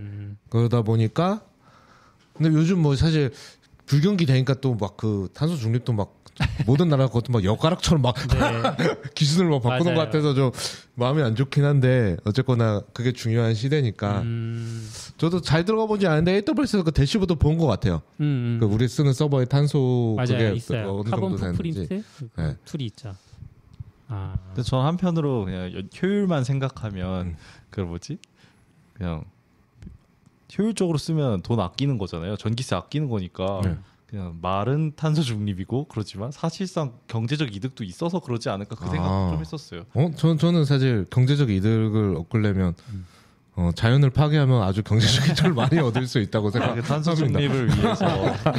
근데 에너지 효율을 높이는 건 그럴 수 있지 않을까라고 생각했었어요. 효율을 높이는 건 그럴 수 있죠. 네. 맞아요. 이영경님이 한국도 탄소 중립 시설 관련 세금 혜택이 있을 거다.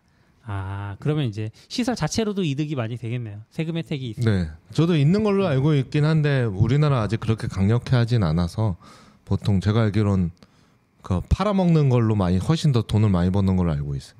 저게 아마 탄소 크레딧 같은 걸 건데 그냥 서로 팔고 뭐 하는 느낌. 뭐 징계도 그렇게 세지 않고 우리나라. 그 다음에는 이제 전산실, 그 IDC 전산실 거기서 뭐 우리 관제실이 맞는 것 같아요. 네, 전산실이라고 하니까 아까 거기 생각나잖아요. 그 전산실. NOC라고 불렀던 것 같은데 NOC. 정확히 무슨 말인지. 그러게요. 무슨 말일까? 마지막 OC는 오브 센터 뭐 이런 거 아닐까? 아무튼. 근데 거기서 지금 화재가 났는지 전기를 얼마나 쓰고 있는지 뭐 네트워크가 문제가 없는지 이런 거 다 관제한다고 하셨어요. 그래서 사람들이 쭉 이렇게 한 방향으로 딱 앉아가지고 그렇죠. 있더라고요. 제일 앞에 이제 그 나사처럼 약간 스크린들 쫙 떠 있고, 네, 앞에 쭉 자기 모니터들도 쫙 있고, 한 4줄 정도 네. 이렇게 있어서 그래서 제가 물어봤거든요. 이제 직급별로 앉아 있는 거냐? 제일 높은 사람이 제일 뒤에. 제일 뒤에 있고 왜냐면 뒤에 맨 앞에 있는 사람은 3명이 내 모니터를 보고 있는 거거든요. 얼마나 부담스러워. 저도 그 투어 와가지고 나 일하고 있는 화면 보고 있는 거 되게 스트레스 받을 것 같거든요. 나갈 것 같은데. 아니, 조금 민망했던 게 뭐지? 처음에 가면 유리가 뿌연데 그 PLDC 필름이라고 그러나요? 이제 뿌연데 전기 넣으면 투명해지는 거. 네, 그걸로 이제 안에 스위치가 있는지 딱 키니까 갑자기 처음에는 이게 뭐야 사람들이 있는 것 같은데 그러고 있었는데 쫙 하면서 보이더라고요. 근데 방음은 잘 되는지 돌아보진 않더라고요. 저희가 밖에서 딱 켜졌을 때 우와 했거든요. 그런데도 돌아보지는 아니면 너무 익숙해서 그냥 하는 건데 근데 남의 어쨌든 우린 관광객이고 남은 일하는 건데 조금 저도 신경 쓰이긴 했어요. 저도 별로 유쾌하지 않을 것 같은데 이런 생각. 미리 약간 사인 같은 게 있지 않을까요? 이제 켭니다. 일하는 척. 웹툰 내려 이런 거. 아니면 녹화 방송 그게.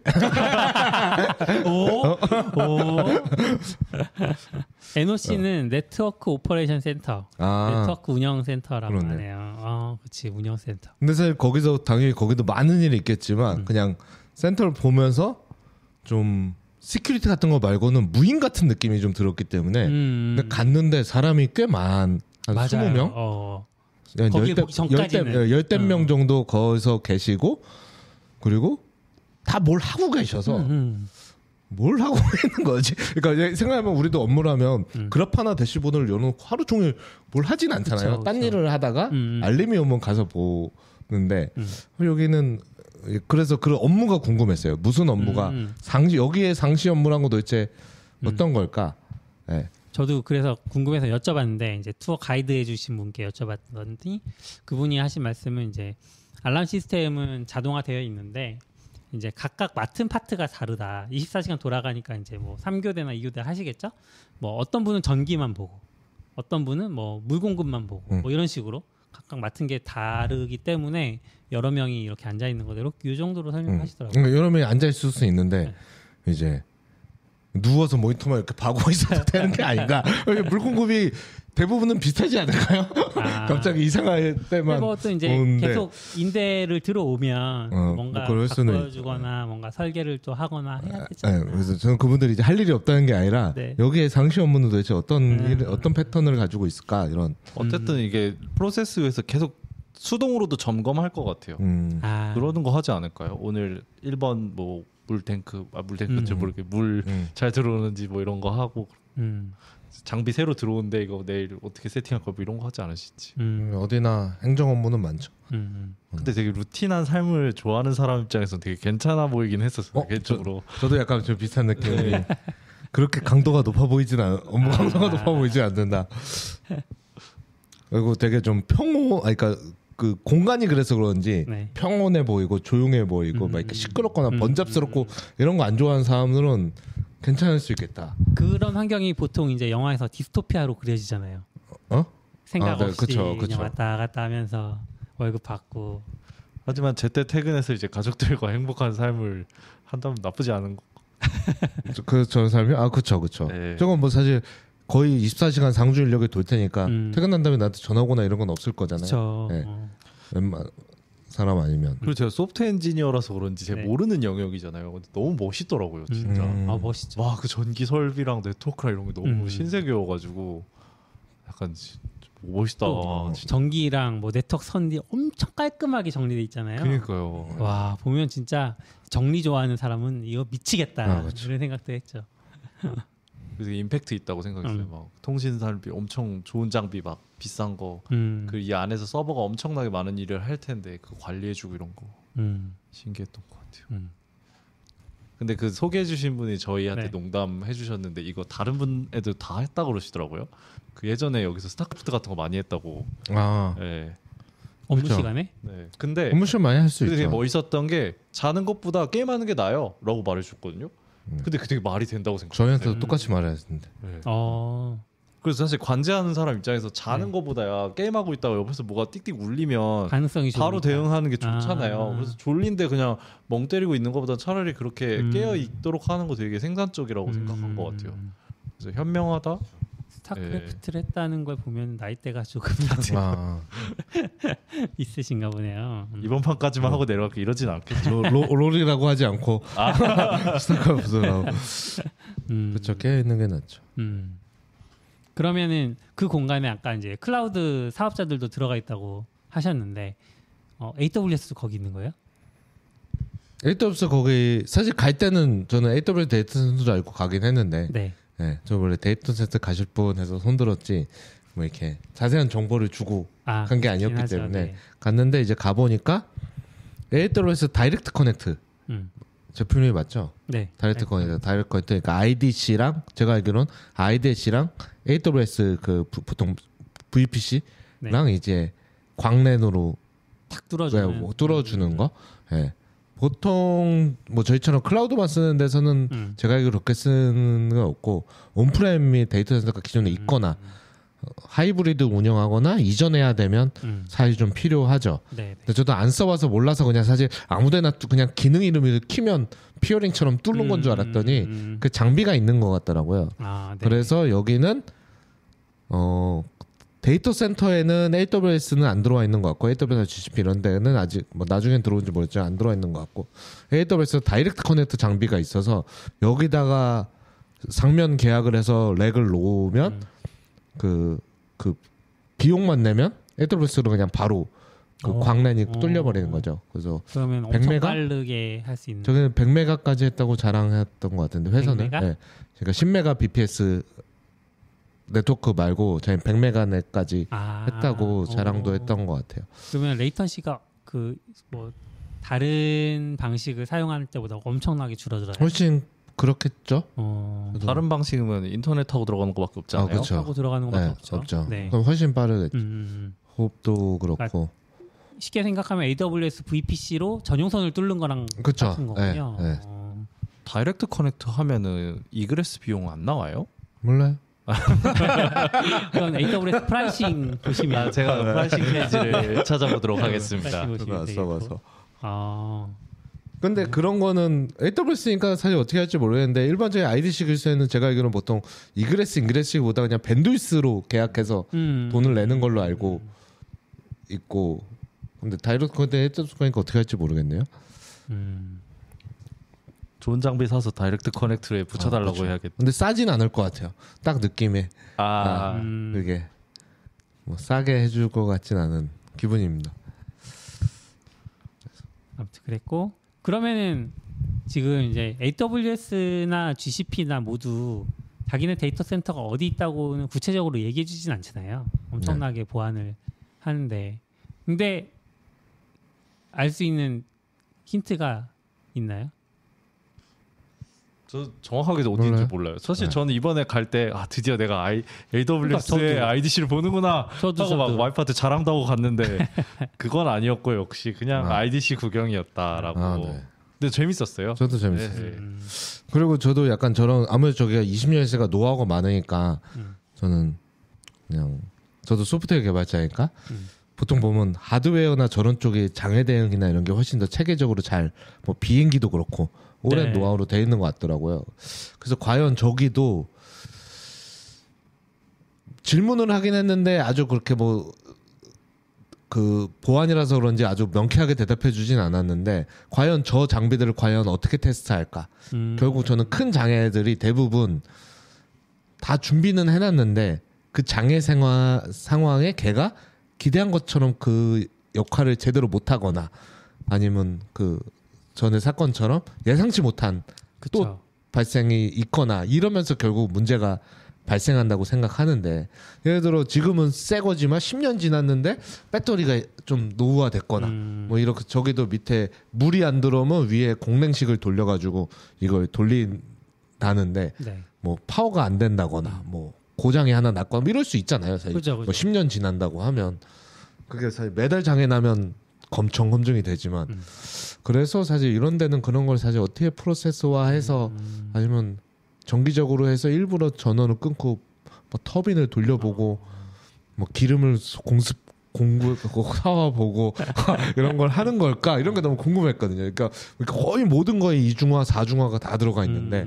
그 곳곳을 사실 돌려보기 전에는 아무도 그게 돌 수 있다고 장담을 못할 텐데 그런 게 좀 궁금하긴 했어요. 저는 예전에 있던 회사가 지식산업센터 건물에 들어 있었거든요.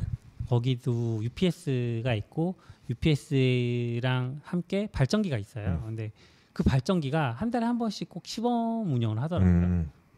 그걸 돌릴 때마다 기름 타는 냄새가 너무 심해서 막 항의했던 기억이 나는데 그런 식으로 하지 않을까. 그러니까 아까 말씀하신 것처럼 뭔가 전기를 일부러 끊는 것까지는 좀 너무 심하지만 뭐 공랭식 뭐 팬이 돌아야 한다고 하면 그 공랭 팬을 이제 수동 모드로 켜 본다거나 이렇게 하는 그런 프로세스가 계속 있지 않을까?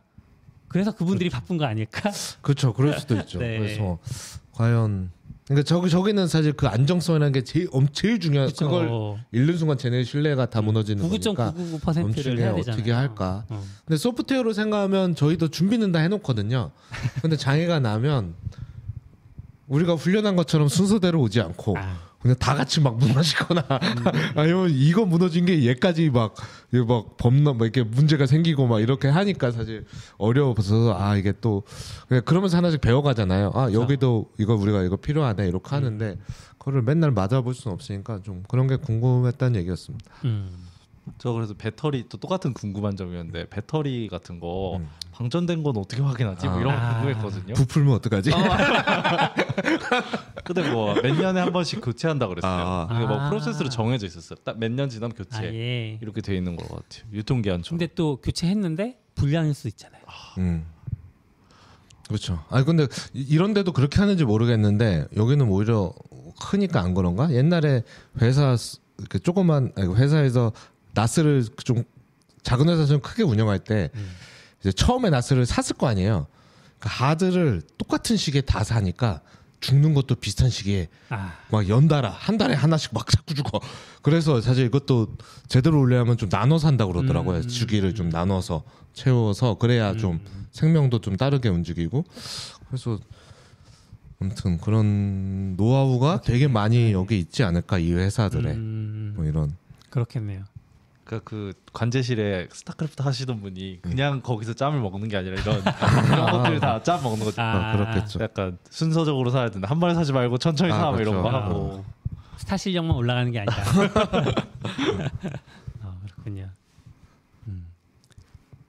AWS도 우리나라에 IDC를 짓나요? 있다고 들었어요. 네. 네. 어딘지 잘 모르. 아, 구글에 검색하면 나오는 것 같긴 해요. 그래요? 네. 그러면 AWS가 직접 짓는 IDC로는 그게 처음 우리나라에서요? 우리나라에서는 아닌 거 원래 있는 거 아니에요? 짓는 거요? 저 잘 네. 모르겠어요. 기존에 우리는 AG가 서울 AG가 있잖아요. 네. 근데 서울 AG가 데이터 센터 3개로 구성된다고 설명 들었었거든요. 그러니까 서울 에이지는 현재 4개. 서울 AG는 4개. 4개요? A, B, C, D가 근데 있고. 이제 리전이 AWS 기준에서 리전이라고 부르려면 AG를 3개 구축할 수 있어야 최소한 리전이라고 3개가 안 되면 로컬 존이란가로 딴 용어로 부르고 3개 그러니까 사실 AZ가 아주 단순하게 하면 AZ 하나가 데이터 센터 하나 이상이거든요. 하나인데 그러니까 데이터 센터 3개를 확보해야 자기네가 리전이라고 부를 수 있겠다는 거죠. 그 데이터 사내 센터 기준. 3개가 AG 하나. 아니요. 아니요. 그거는 꼭 그렇진 않았어요. 아 그래요? 데이터 센터 하나가 AZ 하나, AG 하나일 수도 있고 데이터 센터 여러 개가 AG 하나일 수도 있고요. 네, 그거는 이제 걔네 구성하기 나름이고 우리한테 제대로 공개는 안 되는데 그렇게 구성된 게 AG가 3개여야 리전이라고 부른다. 우리는 AWS는. 그래서 우리나라는 근데 저도 이번에 이렇게 문서에도 있었는데 이번에 처음 알게 됐는데 그 AG가 100km 안에 다 있어야 되더라고요. 그 모든 한 리전의 데이터 센터든 모두 100km 이내에만 있어야 되기 때문에 그러니까 서울 리전이 뭐 AP 노스이스트 C는 부산에 있을 수 없는 거죠. 네, 100km면 어디까지죠? 서울에서? 100km면 얼마 안 되는 것 같은데요? 2천? 인천? 정도 돼. 2천? 네, 어디서 2천? 서울에서. 서울에서 서울 중심에서 원을 그렸을 때 네. 100km. 2천. 네, 그렇죠. 2천 정도 되나? 그 사실 그렇게 크지 않아. 그렇죠. 네, 그렇게 크지 100km. 않아요. 정확하게 서울이라기보다는 각 데이터 센터와의 길이, 맥스 네. 뭐 길이인 그렇기는 거죠. 하겠는데. 그래서 강남에 데이터 센터가 있으면 걔를 중심으로 그쵸. 100km로 네. 100개. 거죠. 그러니까 이제 뭐 동해 하나 짓고 서해 하나 짓고 이렇게 못 하는 거고 사실 동해 갔으면 그 강원도 지역 100km 반경 내에 데이터 센터를 3개를 지어야 확보해야. 네. 강원 리전 이런 걸 만들 수 있는 거죠. 근데 이제 보통 거기에 그렇게 지을 그게 없다는 게 아마 수요가. 그분의 설명에도 그러니까 AWS도 원하지 않고 또 그러니까 원하면 디지털 리얼티 같은 데는 가서 지어줄 수 있는데 고객이 원하지 않으니까 아무도 원하지 않으니까 네. AWS든 뭐 딴 회사든 그러니까 다 서울로 오고 사실 뉴스에서 많이 본 것 같은데 데이터 센터가 요즘 인기면서 이제 전기가 문제가 돼서 그건 사실 서울 도시도 문제긴 한데 전기는 외곽에서 만들잖아요. 그렇죠. 와서 퍼 나르는 거거든요. 서울로. 근데 안 그래도 여기 전기를 많이 쓰는데 여기다 데이터 센터 또 짓는다고? 그럼 더 날라와야 되잖아 하니까 이제 정부는 니네 저기 지방 가서 데이터 센터 지으면 안 되겠니? 내가 보니까 니네 뭐 몇 명 있지도 않은 것 같은데 건물 하나만 있어도 될 거 아니야? 이렇게 생각하는데 실제로 따지면 혼자 가서 할 수 있는 게 아니다. 이제 뭔가 다 같이 움직이면 갈 수 있겠지만 그렇지 않으면 못 가. 그게 좀 저는 흥미로워. 그 100km 제한이 있다는 걸 처음 알았어요. 네.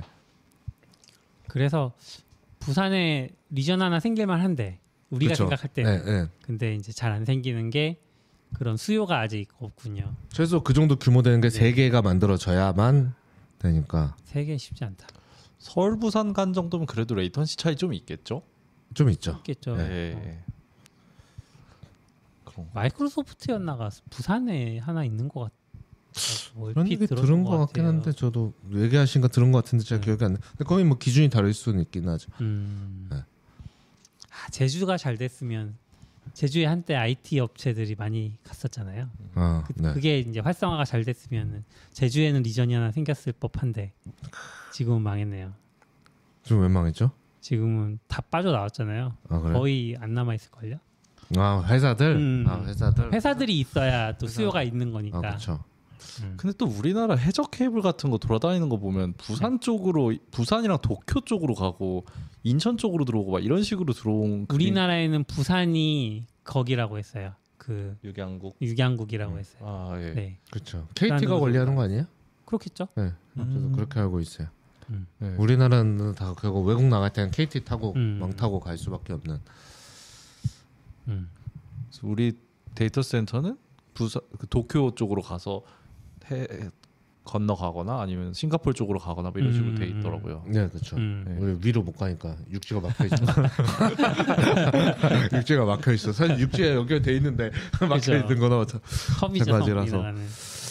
그래서 그 AZ도 그 설명 사실 우리나라는 좀 작으니까 안 돼 있던 것 같은데 AZ 하나는 데이터 센터가 하나일 수도 있고 아마 시작할 때는 하나로 시작하겠죠. 근데 더 확보해가지고 그것도 AZ 내에서도 안정성을 보장하기 위해서 그거 하겠죠. 고가용성을 여러 개 데이터 센터. 저는 사실 여기서의 통신은 어떻게 하면 빠르지라는 게 좀 궁금하긴 했는데 여기서는 비용 안 받거든요. 같은 AZ 내에서는. 그렇죠. 근데 실제로 물리적으로 데이터 센터가 다르면 받아야 되는 거 아니야? 아니면 이것도 안 받거나. 근데 일단은 설명에는 그래도 같은 에이지는 그 100km보다는 규칙은 있는지 모르겠는데 더 가깝게 가까운데 모아놓은 걸 이제 한 AZ라고 하고 요거를 이제 3개인데 얘네는 적당히는 멀리 떨어져 있지만 100km 멀리는 안 떨어지게 3개를 구성하면 이제 리전이 되고 또 우리나라는 안 그런 것 같은데 이제 원래 기본 정책은 그것도 재밌었어요. ABC가 뭐 이번에 설명드린 건 아니지만 ABC가 다 다르다. 다 다르다? 그러니까 고객마다 윤이 보는 A랑 내가 보는 A가 다른 AZ다. AZ일 수 있다. 그걸 섞는다. 안 그러면 다 A만 쓰니까.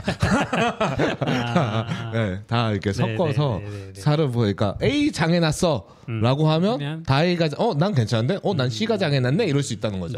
사람마다 다르기 때문에, 그러니까 고객마다 다르기 때문에. 이제 물어볼 때 ABC 중에 장해난 곳 있어요? 그렇죠. 그렇게 해야 되는 거죠. 그렇군요. 저희 갔을 때 또 여쭤봤던 것 중에 하나는 이제 아까 데이터 센터 여러 개가 하나의 AG를 구성할 수 있다고 말씀하셨잖아요. 그 얘기를 듣고 나니까 그러면은 AG 안에서 내가 2개의 인스턴스를 배포를 했는데 얘네 둘이 서로 긴밀하게 통신을 해야 될 때 어떻게 하냐 이런 질문을 했거든요. 그랬더니 그거까지는 자기들이 커버를 못 하는데 대신 더 좁혀서 하나의 렉 안에 2개의 인스턴스를 배포하는 기능이 있다고. 플레이스먼트 그룹 그거를 설정하면 된다. 그래서 그러냐 그러면 만약에 내가 1번 인스턴스를 쓰고 있는 곳에 플레이스먼트 그룹을 설정해서 2번을 넣으려고 했더니 그 렉이 꽉 찼어. 그럼 어떻게 하냐 그랬더니 그거는 AWS에 요청을 하면 이렇게 조정을 해가지고 빈 공간을 만들어준다고 하시더라고요. 그래서 그러면은 엄청 빨리 바로 옆에 있으니까 통신할 수 있다. 좀 플레이스먼트 그룹이라는 기능이 있는지도 처음 알았어요. 처음 알았어요. 네, 그래서 완전 그러면 한 렉에 넣어준다. 신기한 것 같아요. 그렇죠. 그 렉 터지면 이제 우리 서비스 네? 다 그 렉 터지면. 근데 그건 AG 하나니까 다른 AG가 커버해야죠. 그 AG끼리라도 붙어 있게. 그렇죠. AG 안에서는 최소한 붙어 있을 수 있게 해줄 수. 근데 아니면 생각해 보면 이렇게 서비스의 특성마다 다르긴 하지만 뭐 자주 통신하는 거를 구분할 수 있거나 아니면 그룹져서 뭐 10대씩 이렇게 묶어 놓으면 뭐 100대가 다 흩어져 있는 것보다 좀 더 낫지 않을까요? 이거 갔다 저거 갔다 할 텐데. 엉망진창으로 왔다 갔다 한 것보다 이렇게 좀 섞여 있으면 물론 이렇게 모아놨다고 통신을 꼭 얘네들까지만 한다는 보장은 없지만 그럴 것 같습니다. 그래서 결론은 디지털 리얼티 살까요? 예. 디지털 리얼티 괜찮지 않을까요? 투자 방송입니까? 네. 저 주식 총목은 하지 않는 걸로. 네. 알겠습니다. 저도 이제 소프트웨어 개발만 하다가 뭔가 실물을 본 사례니까 저 예전에 생각해 보면 저희도 실무인데요. 실물. 실물. 그러니까 저 예전에 출판사 갔을 때 책을 만든다는 것도 약간 비슷하거든요. 내가 활자를 건드리지 책을 건드린다는 느낌이 잘 없어요. 처음에는. 근데 이제 팔자를 다 수정한 다음에 그거를 인쇄소로 넘기고 내가 인쇄소에 방문했을 때 그런 느낌? 인쇄소 가니까 막 종이가 확 찍혀 나오고 막 색깔을 조정하고 막 이런 것들을 보았을 때 그런 느낌이 들어서 좀 재미있기도 하고 또 약간 그분들이 진짜 멋있어 보이기도 하고 재미있었습니다. 그러니까 우리가 쉽게 그냥 컴퓨터 껐다 켰다 하고 뭐 배포하고 뭐 이런 것들 실제로 그 안에서 엄청나게 많은 그 기반 기술들이 있었구나. 이걸 하는 대단한 엔지니어들이 있었구나. 막 그런 생각 들었고. 그렇죠. 예, 저희도 최근에 저희 회사에서 계속 발전하다 보면은 최적화를 해야 되는데 그럼 이제 어플리케이션 레이어에서 최적화 말고 하드웨어 쪽에서도 그리고 더 로우 레벨의 최적화 같은 경우도 들여다보고 싶어지는 생각이 드는데 네. IDC 쪽에서 그런 네트워크 장비라든가 실제 서버 배치돼 있는 거 이런 거 들어보니까 너무 재밌었어요. 아싸님도 소감 한마디 해주시죠. 네. 저도 유일하게 가본 곳이 너무 최첨단이라서 약간 환상만 생겨온 것 같은데 써보고 싶다. 그냥 써보고 싶다고 그냥 사실 저 온프레임 별로 가고 싶지 않은데 네. 막상 또 보니까 여기 상면 넣고 싶다 이런 생각이 다시 다시 돈 모아서 상면 하나 넣고 싶다 이런 생각이 좀 그렇죠.